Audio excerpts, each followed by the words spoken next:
अच्छा, ये अब हमारे पास ना क्वेश्चन नंबर 5 है, ये देख लो। फिर जो 6 और 7 है ना, वो फिर ख़ुद ट्राई करना, ठीक है। ये थोड़ा सा ना डिफरेंट है। अब देखो यहाँ पर हमें कह रहा है on 31 December 2015 the bank column of Ahmed Raza and co cash book showed a debit balance of this. ये कैश बुक का बता रहा है, ठीक है। हम पहले BRS बनाते हैं।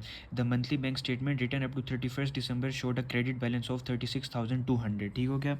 अब हम क्या करेंगे, हम लोग balance as per bank statement लिख देंगे 36,200 और क्रेडिट, क्योंकि वहाँ पर हमें क्रेडिट बताया गया है, ठीक है। उसके बाद हम लोग क्या करेंगे हमें ये फॉलोइंग इंस्ट्रक्शंस दी हुई हैं, हमने इनको फॉलो करना है। पहले देखते हैं क्या चीज़ BRS में आएगी और क्या हमारे पास एडजस्टेड कैश बुक या बैंक बुक में आएगी, ठीक है। पहले हमारे पास है dividend of ₹3,400 had been deducted by the bank. नहीं, क्या बोला मैंने, dividend of ₹3,400 had been paid directly to the bank. अब ये जो है ना, इसमें असल में ये स्टेटमेंट, इसमें ना इस क्वेश्चन में स्टेटमेंट्स थोड़ी डिफरेंट है, तो मैं समझा देता हूँ। ये कहना क्या चाह रहा है कि किसी ने हमारे अकाउंट में डिविडेंड 3,400 जो है वो डायरेक्टली पे कर दिया है, ठीक है। तो इससे क्या होगा, हमारा एसेट इंक्रीज़ होगा, ठीक है। तो एसेट जब इंक्रीज़ होता है तो वो डेबिट होता है। डेबिट हमारे पास होता है रिवाइज्ड कैश बुक में, तो मतलब ये हमारे पास रिवाइज्ड कैश बुक में आएगा, BRS में नहीं आएगा। दूसरी एंट्री देखते हैं, a credit transfer customs and excise refund of ₹1,500 had been collected by the bank. अब paid directly to the bank and bank ने कलेक्ट किया है हमारे बिहाफ पे। जैसे ये सारे जो है ना रिफंड्स जो हैं, ठीक है, ये मैं बिजनेसमैन हूँ, आपने मुझे देने हैं, आपने मेरे अकाउंट में क्या कहते हैं डिपॉजिट करा दिए, तो बैंक ने मेरे बिहाफ पे आपसे कलेक्ट कर लिए पैसे, ठीक है। तो ये भी मेरा एसेट बढ़ाएंगे, डेबिट हो जाएगा मेरे पास, तो ये भी हमारे पास रिवाइज्ड कैश बुक में आएगा, ठीक है। थर्ड स्टेटमेंट देखते हैं, bank charges of ₹1,300 had been deducted by the bank, ठीक है। अब हमने बैंक चार्जेस देने हैं, मतलब कि हमारी पेमेंट है, हमने पिछले क्वेश्चन में भी देखा हमारी पेमेंट है, तो हमने बैंक चार्जेस जो हैं वो देने हैं। पेमेंट हमारे पास होती है क्रेडिट साइड भी हमारे पास रिवाइज्ड कैश बुक में होती है, तो ये भी हमारे पास रिवाइज्ड कैश बुक में आएगा, ना कि BRS में। अगली स्टेटमेंट कहते हैं, I direct debit of ₹1,400 for trade subscription had been paid by the bank. अब मतलब कि हमारे बिहाफ पे बैंक ने हमारे कस्टमर को डायरेक्ट डेबिट जो है वो 1,400 का दे दिया है, ठीक है। तो ये हमारी पेमेंट है, तो पेमेंट जो है वो हमारे पास वो भी क्रेडिट होती है, तो ये भी हमारे पास रिवाइज्ड कैश बुक में आएगी, ठीक हो गया। उसके बाद हमारे पास आता है a standing order of 2,500 for Ahmed Raza and co's loan repayment had been paid by the bank. ये भी हमारे बिहाफ पे बैंक ने लोन की रीपेमेंट जो है वो कर दी है, ठीक है। तो ये भी हमारी पेमेंट है, तो पेमेंट भी हमारे पास क्रेडिट होती है, ये भी हमारे पास रिवाइज्ड कैश बुक में आएगी क्रेडिट साइड पे, ना कि BRS में। अगली जो स्टेटमेंट है ना, उसमें कहता है कि Ahmed Raza and co's deposit account balance of ₹15,000 was transferred into his current bank account. अब देखो, हमारे पास 3 तरह के अकाउंट होते हैं। एक हमारे पास होता है क्या कहते हैं डिपॉजिट अकाउंट, एक करंट अकाउंट और एक सेविंग अकाउंट होता है, ठीक है। हम जो BRS बना रहे हैं ना, वो हम बना रहे हैं करंट अकाउंट के पर्सपेक्टिव से, ठीक हो गया। तो देखो, जब हमारे डिपॉजिट अकाउंट से करंट अकाउंट में 15,000 आया है, तो हमारे करंट अकाउंट का जो बैलेंस है वो हमारा जो है वो बढ़ जाएगा, ठीक हो गया। जब हमारा वो बैलेंस बढ़ेगा ना, तो वो हमारे पास डेबिट हो जाएगा, ठीक हो गया। वो डेबिट हुआ तो वो हमारी क्या कहते हैं डेबिट साइड पे आ जाएगा, तो वो हम लोग लिखेंगे रिवाइज्ड कैश बुक में। ये जो सारी एंट्रीज थी ना, ये रिवाइज्ड कैश बुक की थी। नीचे यहाँ पर लिखा हुआ है, a further cheque revealed the following items. अब देखते हैं, 2 cheques drawn in favour of mister Akbar and mister Adnan had been entered in the cash book but not been presented for payment, ठीक हो गया। अब ये हमारे पास जो है क्या कहते हैं हमारे पास अनप्रेजेंटेड चेक्स हैं, ठीक है।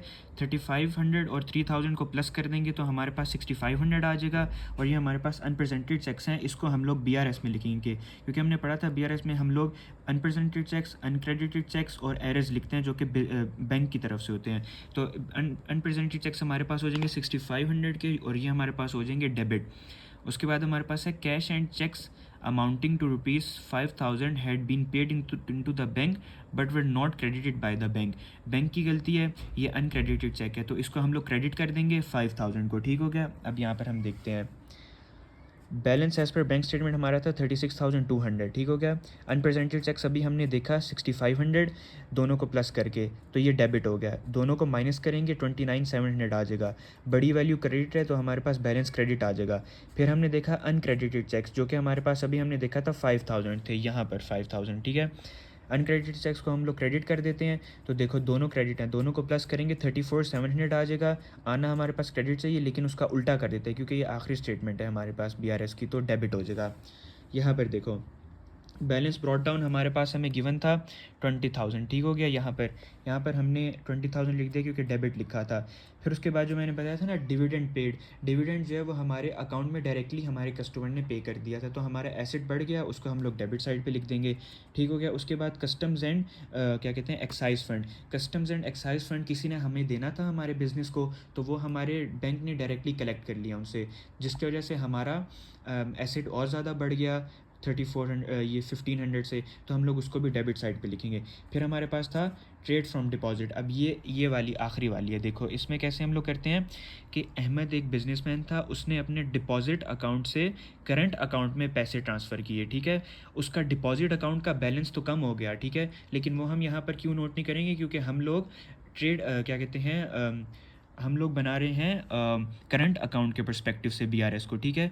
तो वो वाला बैलेंस हम यहाँ पर नहीं लिखेंगे। हमारा डिपॉजिट अकाउंट से जब हमारे करंट अकाउंट में पैसे हैं ना 15,000, तो उससे हमारे करंट अकाउंट का बैलेंस बढ़ गया, हमारा एसेट बढ़ गया, तो हम लोग क्या लिखेंगे, ट्रांसफ़र फ्रॉम डिपॉजिट, डिपॉजिट से जो ट्रांसफ़र हुआ है ना हमारे अकाउंट में वो 15,000 का था, उसने हमारा एसेट बढ़ाया, तो हमारा हम उसको डेबिट साइड पे लिख देंगे, ठीक है। फिर उसके बाद हमारे पास थी बैंक चार्जेस डिडक्टेड, बैंक ने हमारे 1300 चार्ज डिडक्ट किए थे, हमने बैंक को पे किए थे, ये पेमेंट साइड होती है क्रेडिट, ये हमारे पास रिसीव्ड साइड होती है, ठीक हो गया। तो हमने यहाँ पर पेमेंट करनी थी बैंक को 1300 की, हमने दे दी, वो हमारे से पेमेंट हो गई, ठीक है। फिर हमारे पास थी ट्रेड सब्सक्रिप्शन, ठीक है। ट्रेड सब्सक्रिप्शन में क्या था कि ये देखो यहाँ पर a direct debit of ₹1400 for trade subscription had been paid by the bank, bank ने हमारे बिहाफ पे ट्रेड सब्सक्रिप्शन जो है वो हमारे जिससे भी हमने ली हुई थी ट्रेड सब्सक्रिप्शन उसको पे कर दी, ठीक है। तो ये हमारा पेमेंट था, तो हमने पेमेंट साइड हमारे पास क्रेडिट साइड होती है, तो हमने 1400 लिख दिया, ठीक है। फिर हमारे पास था लोन रिपेमेंट वाली, ठीक है। लोन रिपेमेंट ये था a standing order of ₹2500 for Ahmed Raza and co's, loan repayment had been paid by the bank, bank ने हमारे बिहाफ पे हमारा जिस हमारे जो अकाउंट पेबल थे उसको बैंक ने हमारे बिहाफ पे पैसे दे दिए, तो हमारी पेमेंट हुई है, तो हम लोन रिपेमेंट लिख देंगे पेमेंट वाली साइड पे, क्रेडिट पे 25,000 आ जाएगा, ठीक है।